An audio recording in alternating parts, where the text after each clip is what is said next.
찾으라는 말은 무엇인가 소중한 것을 잃어버렸을 때 다시 찾아와야 한다, 그런 뜻으로 쓰는 말이겠죠. 그런데 오늘 아모스 선지자는 이스라엘을 향해서 여호와를 찾으라, 그렇게 말합니다. 오늘 세번역 성경의 4절 말씀을 보면 나 주가 이스라엘 가문에 선고한다, 너희는 나를 찾으라, 그러면 산다, 그렇게 말씀하고 있습니다. 세번역 성경에 주라고 번역된 말씀이 개역 개정 성경에는 여호와로 번역이 되어 있습니다. 저는 개인적으로 여호와로 번역하는 것이 옳다고 생각을 합니다. 세번역 성경이 우리가 뜻을 이해하는 데 쉽기 때문에 세번역 성경을 사용하긴 하지만 그러나 세번역 성경에 이런 문제들이 있기 때문에 아직도 교단에서 공식적으로 이 성경을 사용하는 것을 권하지는 않고 있는 것입니다. 아무튼 여기서 찾으라는 말은 우상이 아닌 여호와 하나님께로 찾아오라는 말입니다. 우상을 찾지 말고 하나님께로 찾아와라, 그래야 산다, 그런 말이죠. 지금 하나님의 백성인 이스라엘은 하나님을 떠나서 죽게 되었는데 살기 위해서는 여호와께 찾아와야 한다는 말씀입니다. 아모스 선지자의 활동 시대는 이스라엘이 남쪽 유다와 북쪽 이스라엘로 분단되었던 때고, 이 아모스의 출신지는 남쪽 유다입니다. 당시 선지자들은 요즘 신학교처럼 일정한 교육을 받거나 이미 검증된 선지자나 예언자들 밑에서 배운 후에 선지자로 활동을 했었습니다. 그런데 아모스는 그런 정통한 방식으로 선지자가 되지 않았습니다. 아모스 1장을 보면 자신은 양떼를 치는 목자이고 뽕나무를 키우던 사람인데 하나님이 부르셔서 예언하라고 하셨다, 그렇게 말하죠. 드고아의 목자 아모스가 전한 말이다, 그렇게 시작하고 있습니다. 이것을 역으로 말하면 당시에 그 많은 선지자, 예언자, 제사장들이 있었지만 다 부패해서 하나님이 쓰실 만한 일꾼이 없었다는 뜻인 것입니다. 그러니까 너희가 오죽했으면 하나님의 나 같은 뽕나무나 키우던 사람, 양이나 물던 사람을 일꾼으로 쓰시겠냐, 그런 말씀이죠. 요즘 제가 마치 그런 심정입니다. 저는 그런 심정으로 그 잘난 목회자들이 제대로 성도를 양육하고 한국 교회를 지도했다면 저와 같은 존재감 없는 사람은 그저 생업에나 종사하며 살았을 것이라는 생각을 하게 되는 것입니다. 신앙의 지도자들이 타락했다면 그 나라 사람들의 신앙은 불을 보듯 뻔한 것이죠. 특이한 것은 앞에서도 말씀드렸지만 아모스 선지자는 남쪽 유다 사람이라는 것입니다. 남쪽 유다 사람이 북쪽 이스라엘에게 가서 멸망을 경고했다는 것입니다. 그러니까 북쪽 이스라엘 사람들이 보면 참으로 어이가 없는 일인 것이죠. 어쩌면 제가 한국교회 지도자들을 비판하는 것에 대한 반응도 비슷할 것입니다. 그러나 제가 감히 아모스라는 말은 아닙니다. 남유다는 당시 유다 지파의 작은 나라였습니다. 그러나 이스라엘은 10지파가 모인 더 강력한 왕조였어요. 12지파 중에 10지파가 모인 것이 북쪽 이스라엘입니다. 남쪽은 2지파밖에 없었어요. 5대1의 규모로 유다가 훨씬 작은 나라였죠. 더구나 아모스 선지자가 예언하던 그 시기는 여로보암 2세 왕의 통치 시기로 가장 넓은 영토를 회복하고 요새의 침략이 없던 평화로운 시대였습니다. 성소의 제단마다 재물이 넘쳐났다고 합니다. 그런데 남쪽에서 근본도 없는 목자 출신의 선지자가 올라와서 하나님을 찾지 않으면 이 나라가 망한다고 외치고 다니니 그 사람들 보면 기가 막힐 일이죠. 그래서 그 말을 들은 이스라엘 사람들이 예언자 아모스에게 이렇게 말합니다. 야, 너 그러다가 죽어. 여기서 그러다가 너 죽어. 여기 놔두고 여기 신경 쓰지 말고 니네 나라 남쪽 유다에 가서 예언하고 먹고 살아, 그렇게 말하는 거예요. 그러니까 요즘 말로 하면 너 그러다가 죽는다, 너나 잘하세요, 그런 반응을 보였던 것이죠. 결국 이스라엘은 아모스를 통한 하나님의 경고를 듣지 않고 그로부터 40년쯤 뒤에 아수리에 의해서 무참하게 패전하고 멸망합니다. 우리가 기억해야 할 것은 북쪽 이스라엘이 먼저 망하거든요. 아수르에서 망하는 것이죠. 남쪽 유다도 망합니다. 바벨론의 포로로 잡혀가죠. 그런데 이스라엘은 회복되지 않습니다. 회복되는 건 남쪽 유다죠. 그래서 이스라엘은 이렇게 멸망하고 다 없어져 버리는 거예요. 뭡니까?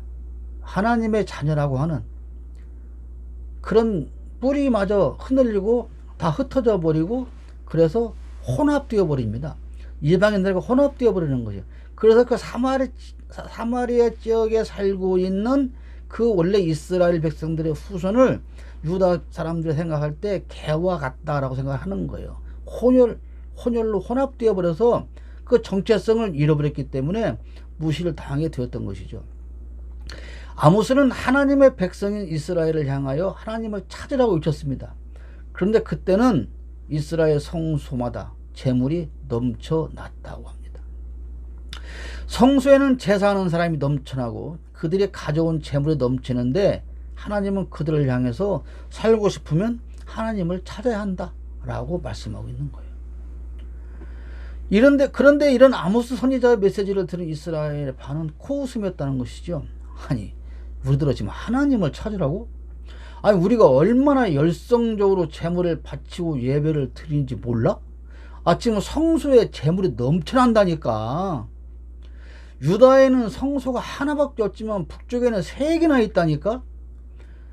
그런데 우리들은 지금 하나님을 찾으라고? 4장에 보면 그렇게 말하고 있어요. 이들이 아침마다 희생제물을 드리고 3일마다 11조를 드리고 베델에서 길갈로 이 제단 저 제단을 찾아다니며 열성적으로 제물을 드렸다고 4장 4절 5절에 기록하고 있습니다. 너희는 베델로 몰려가서 죄를 지어라. 길갈로 들어가서 더욱더 죄를 지어라. 아침마다 희생제물을 바치고 사흘마다 11조를 바쳐보아라. 또 누룩넣은 빵을 감사제물로 불살라 바치고 큰 소리로 알리면서 자원제물을 드려보아라. 이스라엘 자손아, 바로 이런 것들이 너희가 좋아하는 것이 아니냐? 주 하나님 하신 말씀이다. 오늘 본문에서는 이렇게 말하지. 5절에 너희는 베델을 찾지 말고 길갈로 들어가지 말고 브엘세바로 넘어가지 말아라. 길갈 주민들은 반드시 사로잡혀가고 베델은 폐허가 될 것이다.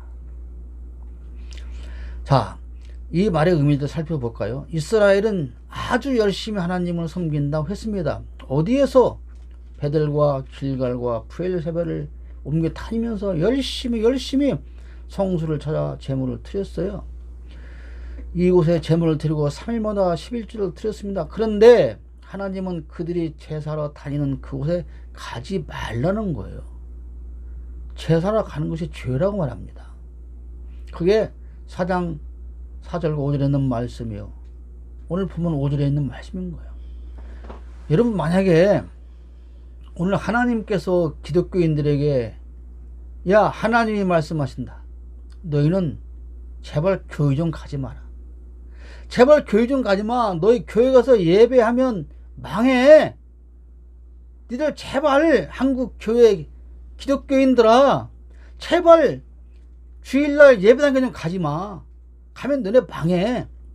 이렇게 말씀하신다면 우리는 어떻게 받아들여야 할까요? 근데 그런 의미로 지금 말씀하시는 거예요. 당시 이스라엘에는 3곳의 성전이 있었습니다. 말씀드린 것처럼 베델과 길갈과 브엘세바에 3곳의 성전이 있어요. 베델이 어떤 곳입니까? 야곱이 돌기둥을 세워서 하나님을 예배했던 장소예요. 길갈이 어디입니까? 40년 광야 생활을 마치고 요단강을 건너서 맨 처음 밟은 땅, 그래서 기념비를 세우고 제단을 쌓았던 그곳이 바로 길갈입니다. 브엘세바는 아브라함과 이삭이 예배하던 곳입니다. 어때요? 성소를 세우고 예배할 만한 의미 깊은 장소이지 않습니까? 그런데 이때는 남과 북이 갈라져 있어요. 예루살렘 성전은 남쪽 유다에 있습니다. 그러니까 절기때가 되어서 제사를 하려면 어떻게 해야 돼요? 북쪽 사람들이 남쪽 유다 땅 예루살렘 성전을 찾아가야 돼요. 그래서 여로보암 왕은 그것을 막아버린 거예요. 왕래를 못하게 막아버린 것입니다. 야, 왜 굳이 예루살렘을 찾아가? 우리 땅에도 있잖아. 여기 내가 성전 지어줄게. 여기서 해.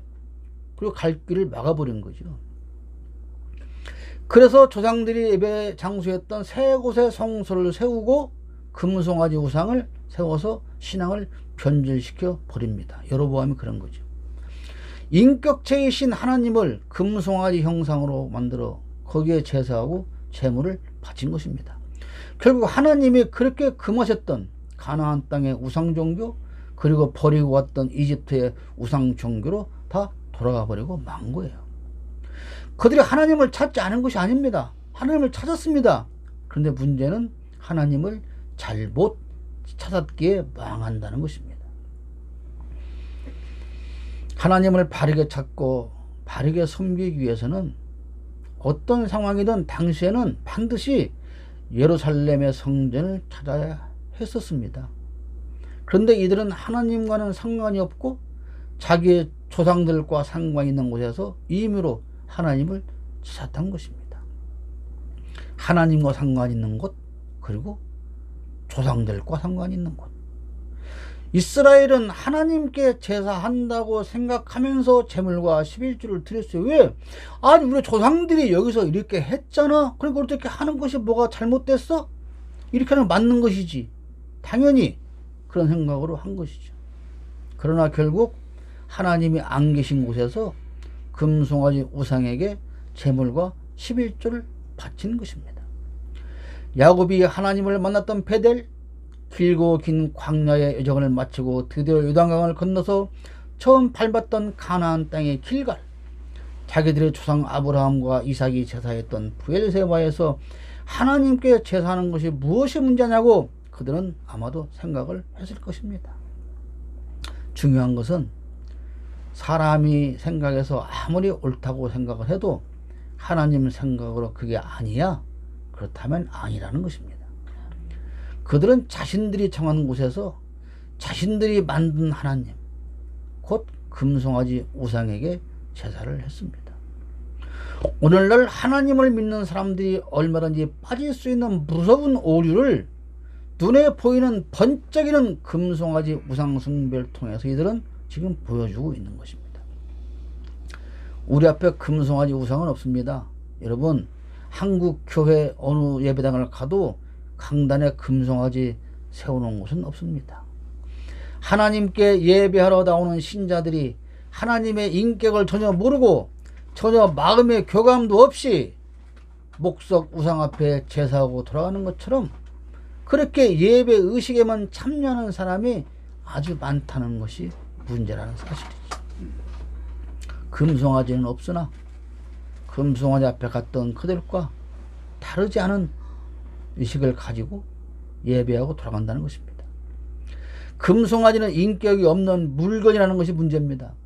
오늘 또 우리가 하나님 앞에 예배한다고 하지만 사실은 저들처럼 자기의 입맛에 맞는 자기 하나님을 세워놓고 그렇게 예배하는 것은 아니냐, 그런 말이에요. 저들은 자기들이 만든 금송아지 우상이 당연히 복을 주는 존재로 알고 믿고 섬기고 제사했습니다. 여러분, 우상이 뭐가 문제라고 그랬을까요? 몇 주 전에도 말씀드렸는데 우상은 내가 만들었다는 거예요. 내가 누구를 위해서? 나를 위해서, 나의 무엇을 위해서? 복받기를 위해서. 그런데 오늘 예배당에 가서 같이 예배하지만 그 많은 사람들마다 다 각자가 만든 하나님을 모시고 와서 지금 각자가 예배하고 있다는 사실입니다. 다들 예배당에 모여서 헌금하고 예배하지만 그 예배의 대상이 자기에게만 필요한 자기만의 하나님이 되고 있다는 것이 큰 문제라는 사실입니다.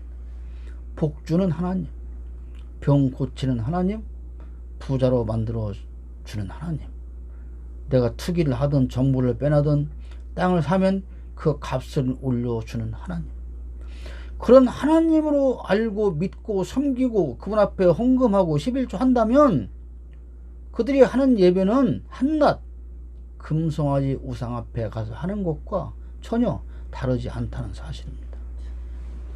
그런데 많은 신앙인이 그렇게 하나님을 비인격적인 신으로 믿고 그렇게 하고 있습니다. 절대자가 내 삶을 일일이 간섭하고 거기에 나를 복종시키려 한다고 생각해서 어쩌면 절대자를 굳이 외면하고 이런 비인격적인 신으로 하나님을 끌어내렸는지도 모르는 일입니다. 무슨 말입니까? 하나님의 말씀은 따르기 싫고 그 율법대로 살고 싶지는 않지만 그러나 그 하나님이 나에게 무엇인가는 제공해 줘야 한다는 그 하나님, 그것이 바로 내가 만든 하나님이라는 사실이죠.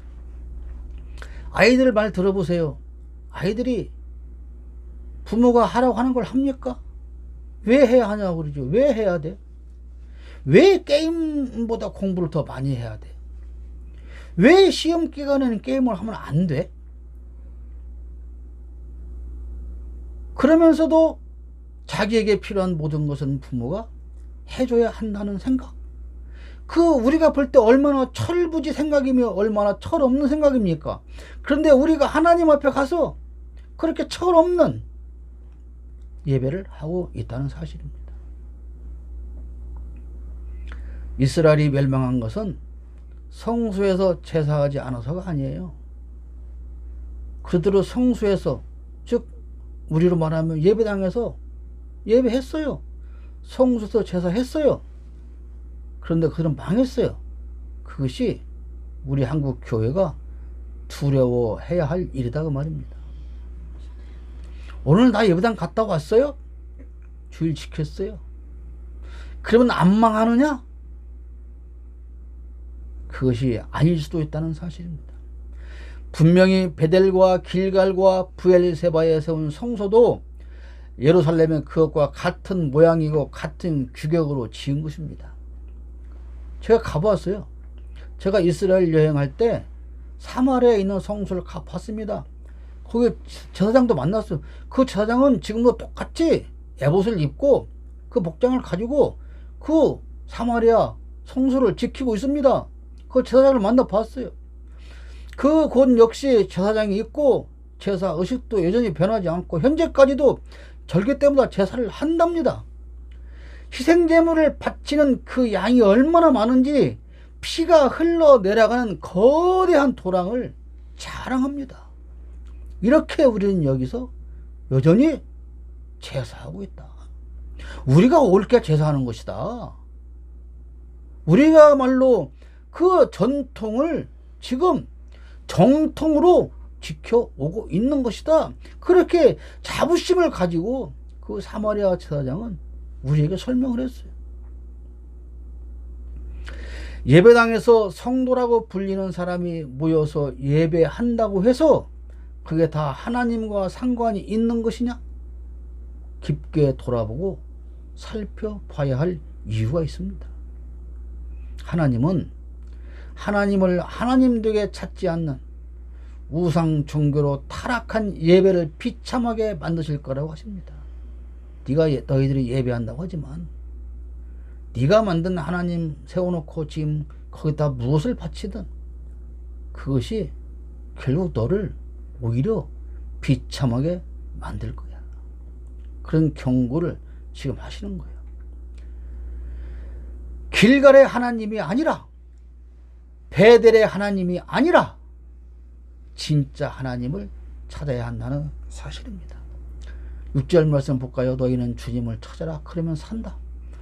그렇지 않으면 주님께서 요셉의 집에 불같이 달려드셔 베델을 살라버릴 것이니 그때는 아무도 그 불을 끄지 못할 것이다. 여러분, 하나님이 질러놓은 불을 감히 누가 끌 수가 있겠습니까? 그러면 우리가 찾아야 할 하나님은 어떤 하나님일까요? 그 하나님은 악을 심판하시는 하나님입니다. 6절 다시 봅니다. 그렇지 않으면 주님께서 요셉의 집에 불같이 달려드시어 베델을 살라버리실 것이니. 이게 뭐예요? 심판하시는. 무엇을 심판하시는? 악을 심판하시는. 그 악이 뭐예요? 하나님을 찾는다 하면서 우상 앞에 가서 섬기고 있는 그 악, 이것은 예수를 안 믿는 사람 그들을 향한 경고 메시지가 아닙니다. 오늘 이 땅에 예수 안 믿는 그 사람을 향하는 경고가 아니에요. 오늘 이 시간 대한민국 전국 방방곡곡에 거대하고 웅장한 예배당마다 지금 모여서 예배하고 있는 우리를 향해서 경고하시는 하나님의 말씀인 거예요. 이 말씀을 듣고 우리는 떨어야 됩니다. 나는 지금 여호와 하나님을 찾아와서 예배하고 있는가? 하나님은 예배와 봉사와 예물로 달래서 우리가 복을 받아내는 그런 우상이 아닙니다. 우리를 뚫어지게 보시고 감찰하시고 죄를 깨닫게 하시고 돌이키지 않을 때 심판하시는 그런 하나님이십니다. 하나님을 만나는 사람들은 하나님이 가까이에 계신다는 것을 확실히 알게 됩니다. 우리는 다 하나님을 만나 봤지 않습니까? 하나님이 나와 함께하는 우리는 확실히 압니다.